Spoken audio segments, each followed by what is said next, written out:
Hey, what's going on, guys? The Horror Man back with the next review of the Fangoria challenge. This time, Jason and I watched Henry, Portrait of a Serial Killer.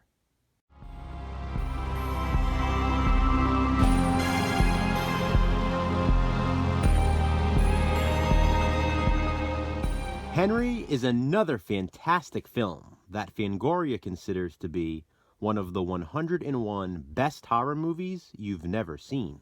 It's a 1986 horror film based on real-life serial killer Henry Lee Lucas. Henry is played by Michael Rooker in a tour de force performance. He is currently living with his, for lack of a better word, friend, Otis, who he met in prison. We soon learn that Henry was in prison for murdering his own mother. And believe me, she wasn't the only one. Otis's sister Becky also moves in with Otis and Henry when her husband Leroy goes to prison for murder as well. She immediately takes a liking to Henry, and he, I guess, loves her too. No, I mean, that's literally what he tells her at one point. Along with his burgeoning relationship with Becky, the movie follows Henry and Otis as they randomly select victims to torture and kill. Hitchhikers, prostitutes, women at the mall, shady business owners, and regular families all meet their grisly fates at the hands of Henry and Otis. When they get their hands on a camcorder, they even record their work, including a home invasion. Why did they select that family to kill? Well, just like in The Strangers, because they were home. That's what makes Henry, Portrait of a Serial Killer, so scary. The victims are selected at random, for the most part. It's also chilling that this movie is based on actual events.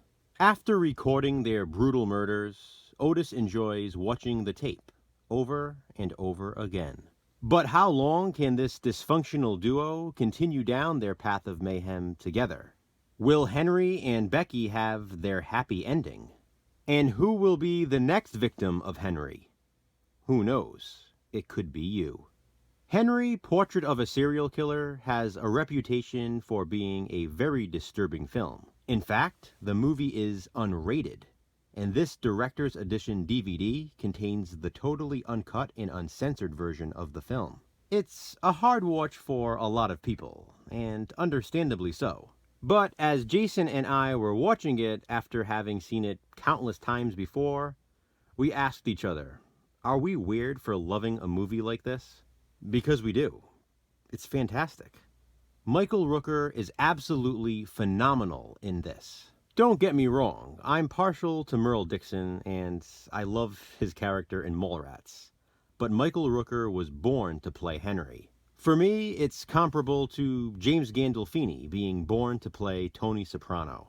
Henry, Portrait of a Serial Killer, is a prime example of what a shame it is that horror films don't get proper acknowledgement during award season. I mean, I can't imagine a film like this being up for consideration.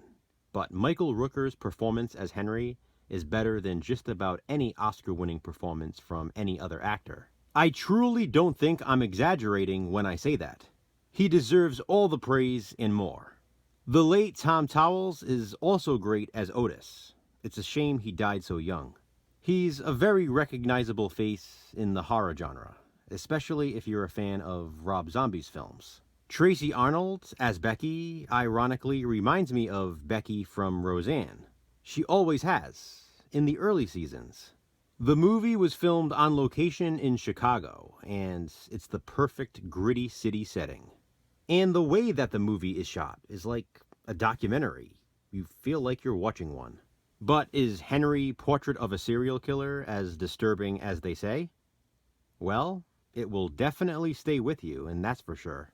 So will my relatable recommendation, Confessions of a Serial Killer. Released 1 year before Henry, Portrait of a Serial Killer, Confessions of a Serial Killer was the easiest recommendation yet. It's absolutely perfect because it's the same story.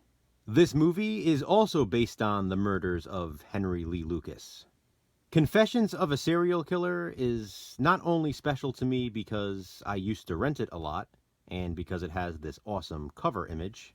But this was also the first movie I ever featured in my very first Rare Movies Not on DVD or Blu-ray video. That was years ago, and Confessions of a Serial Killer is still lost on VHS. No DVD and no Blu-ray of this one. This tape has also gotten fairly rare in recent times, and it's a shame because this movie is awesome. I also reviewed it during the Slashback Challenge, so I will link that review on the end screen of this video.